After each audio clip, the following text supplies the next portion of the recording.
Hello everyone, সবাইকে জানাই good morning, সুপ্রভাত। হ্যালো বন্ধুরা, তো দেখো ফাইনালি স্নান সব হয়ে গেছে আমার। এখন বর্তমান করব পূজা। তো চলো ঠাকুর ঘরে কতটুকু করলাম চলো তোমাদের সঙ্গে শেয়ার করি।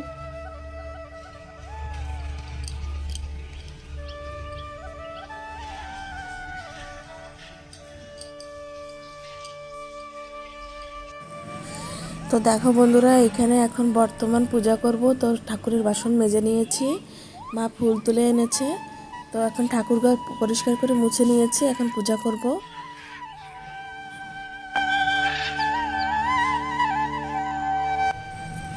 তো দেখো বন্ধুরা, তোমাদের সঙ্গে আর পূজা করার সময়টা শেয়ার করলাম না। তো দেখো আমার পূজা করা কমপ্লিট হয়ে গেছে। তো পূজা করার পরে তোমাদেরকে দেখাচ্ছি যে আমার পূজা করা কমপ্লিট। তো কেমন হয়েছে আমার পূজা করা অবশ্যই কমেন্ট করে বলো। অনেক ফুল দিয়ে সাজিয়েছি। হ্যালো বন্ধুরা, তো দেখো আমার পূজা করা হয়ে গেছে, পূজা করা কমপ্লিট করলাম। তারপরে পূজা কমপ্লিট করে খেয়ে নিলাম, মা আমি আমার হাজব্যান্ড তিনজনে বসে খেয়ে নিলাম। এখন রান্নাবান্নার প্রস্তুতি করবো, তো সেজন্যই আসলাম রান্নাঘরে।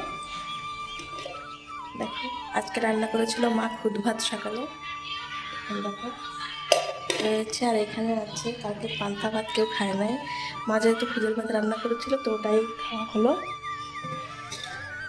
আর দেখো আজকে রান্না করা হবে মটন নিয়ে এসেছে বর। তো দেখো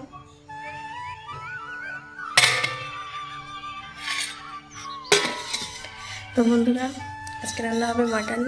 তো সঙ্গে থাকো, সারাদিন কী করছি না করছি সবটাই দেখাবো। সঙ্গে থাকো, ভিডিওটি স্কিপ না করে দেখতে থাকো।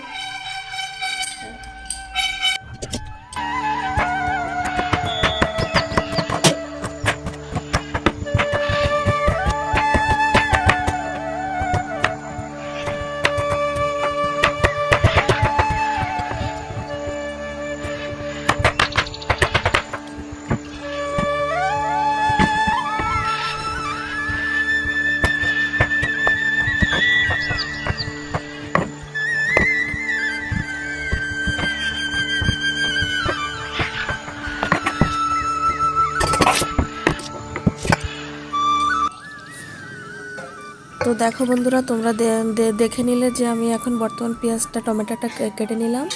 এখন আলু কাটবো। তো তার ভিতরে আমি ভাত বসালাম আর কি। তো ভাতটা একটু না দেখছি মাঝে মাঝে যে ভাতটা কত দূর কি। তো এখনও হয় না, একটু নাড়া দিলাম। আচ্ছা চলো বন্ধুরা, সঙ্গে থাকো।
তো দেখো বন্ধুরা, ফাইনালি আমার আলু কাটা কমপ্লিট হয়ে গেল।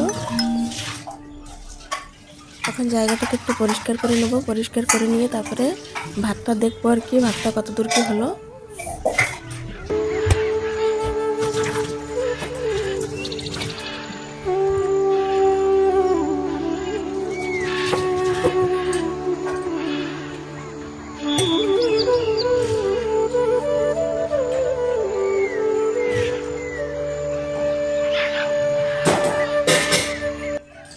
তো চলো বন্ধুরা, পেঁয়াজ কেটে নিয়েছি, তো টমেটো কেটে নিয়েছি, যে দেখতেই পাচ্ছ পেঁয়াজ আর টমেটো কাটা হয়ে গেছে। আর মাংসটা মা ধুয়ে রেখেছে। তো এখন আলু কেটে নিয়েছি, এখন মাংসটা বসাবো। তো ভাতটা হয়ে গেলেই বসাবো, ভাতটা নামানোর পরে আর কি। তো দেখো এই যে এখানে মাংসটা আছে,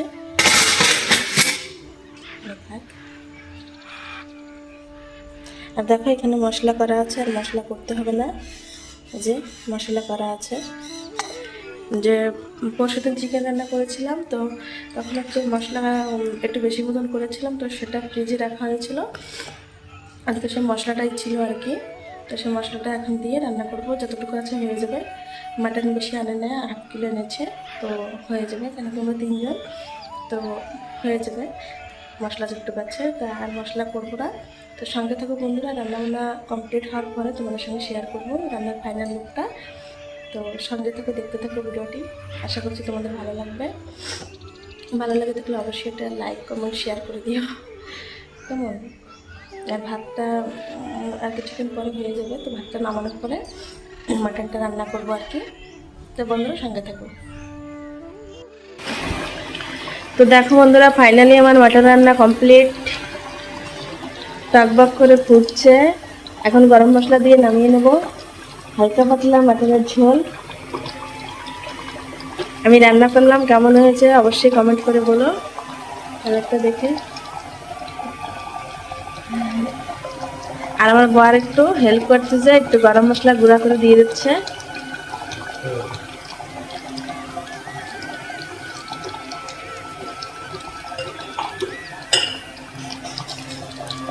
তো চলো বন্ধুরা সঙ্গে থাকো। আজকের আমাদের রান্নাবান্না খাওয়া দাওয়া মেনু বললে মাটন কষা অ্যান্ড মাটন ঝোল।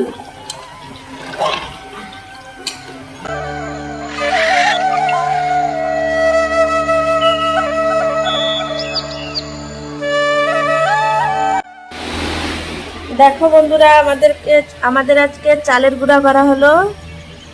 তো কিসের জন্য সবাই কমেন্ট করে বলো, চালের গুঁড়াটা দিয়ে কী হবে, এটা দিয়ে আর যাই হোক পিঠা হবে না, তো কী হবে তোমরা কমেন্ট করে বলো। তারপরে আমি নেক্সট ব্লগে বলবো যে চালের গুঁড়াটা দিয়ে ঠিক কী বানানো হবে, ঠিক আছে।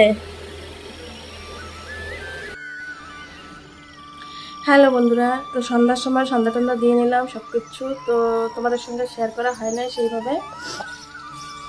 তো বন্ধুরা, রাত্রের খাবার দাবার বলতে রাত্রে খালি রুটি আর ভাত করেছি, আর দুপুরবেলা যে রান্নাটা হয়েছিল সব আছে, তো এটাই আর কি। তো আজকের মতো ভিডিওটি আমি এই পর্যন্তই রাখছি, দেখা হবে নেক্সট ব্লগে। ততক্ষণ সবাই অবশ্যই সুস্থ থেকো, ভালো থেকো। তো বন্ধুরা, ভিডিওটি ভালো লেগে থাকলে একটা লাইক করে দিও, নতুন বন্ধু হয়ে থাকলে চ্যানেলটি সাবস্ক্রাইব করে আমার পাশে থেকো। বাই।